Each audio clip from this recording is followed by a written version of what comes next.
We talk so much about the faith of Job, patience of Job, the perseverance of Job, and how he stayed true to God because of his faith. And I believe that's true. But I don't believe Job really knew the Lord like we think he knew him. I think Job knew God based upon his minimum understanding, or based upon the minimum amount of knowledge he had, or that he had been taught from other people. And it was that small amount of knowledge that helped his faith be strong. But I think Job's faith was incomplete. And I'll tell you why I say that in just a minute. And I think Job's faith, before he went through what he went through and why he was going through what he was going through, is where we are, a lot of us. And our faith is not complete yet. Later on in the book of Job, after he was going through everything, after everything that he had went through had happened, and, you know, it was the post era of his suffering, the pain was still there, the hurt was still there, and he began to question God. He began to question his life, his existence, and everything that was happening to him. And in chapter 38, the Lord spoke out of a whirlwind. And God began to ask Job some questions to see, could Job answer them? And the Lord, and he begins in chapter 38, verse number 2, by asking a question: who is this that darkens counsel by words without knowledge? Basically, who is this asking me questions? And then he tells Job, verse 3, now prepare yourself. I'm going to ask you some questions to see if you can answer.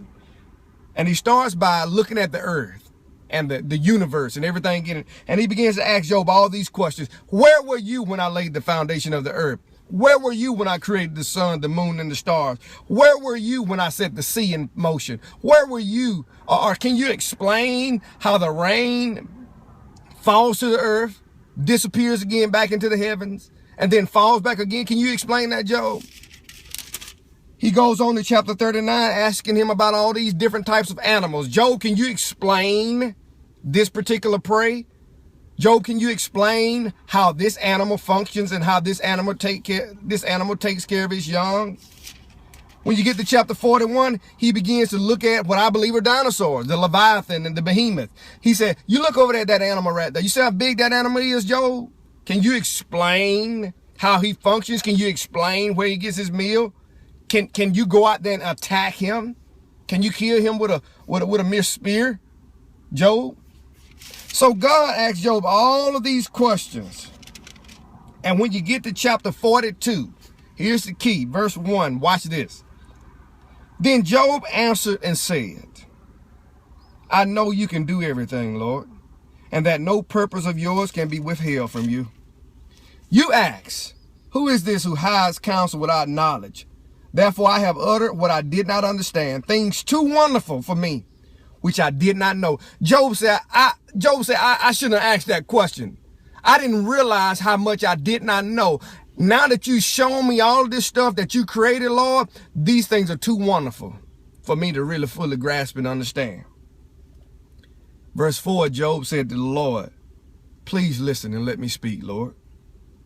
You said, I will ask you a question, and you shall answer me. So what he said, Lord, in the beginning, you said you had a question for me and you want me to answer it. So Job said, now I'm getting ready to answer your question, Lord.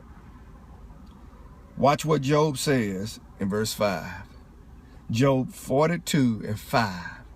Job said, I have heard of you by the hearing of the ear. Now watch this. But now my eyes see you, Lord. Do you see that? Job said, up until this point, Lord, I only heard of you. I only heard of you. Only heard what people say of you. But now, I don't have to hear it. I see it. You see, Job's faith moved from hearing what people say about God to a confirmation of what he see about God. And that's where we've got to move from. We've got to move from secondhand faith, from hearing the preacher preach, from hearing stuff said in Bible class. We have got to move from secondhand faith to firsthand faith, to where we look out and see the creation of the world and everything that God made and say, Lord, I've been hearing about you all my life, but now my faith is confirmed. I know you are real. I know you exist. When you move from hearing to seeing, and that conviction there is going to give you the confidence and the courage to be able to sing that old song. God is real. You ever heard that old tune, God is real? Well, since I can't sing, I won't tell it to you. Peace out. Have a good day.